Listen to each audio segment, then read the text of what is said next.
The video that has been going around recently. A man claiming to have inside information on the investigation. We didn't see his face, just a reflection in a laptop screen. We went back and forth, discussing whether it was Bryan Kohberger or not. People that know Bryan said they don't believe that voice was his. But the guy calling into the podcast sounded more like Bryan Kohberger. Anyway, we can definitely put the laptop screen video to rest, since more videos have emerged from that account, and it can't be Bryan since he's in jail. The man is still claiming to have inside information, this time regarding a connection between Bryan and Kaylee. Take it with a grain of salt, and let me know if you buy his story. Take a listen. You guys, my posts were getting taken down. I don't know if this may be the same, but if you review my first video, you'll see that all of the things I said, well, about 90% of them have come out in the media since I said them and have been deemed to be true. I have new information from inside the investigative process, and that is that there was a connection between between Kohberger and Kaylee.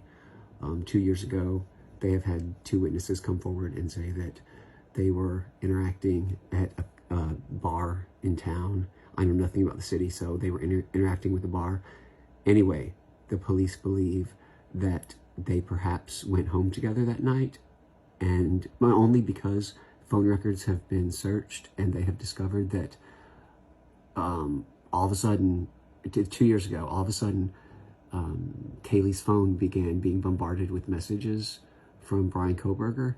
There were about, I think they said 27 messages left in a 2-week period after this particular date, and then sporadically after that.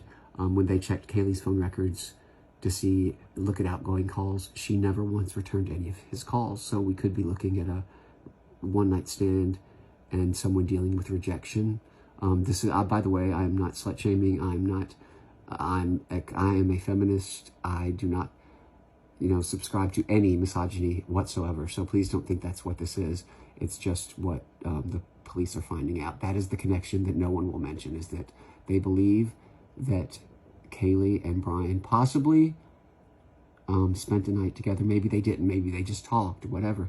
But he became sort of really focused on her and bombarded her telephone with calls, to which she never returned any of them. Also, there's a lot of misinformation.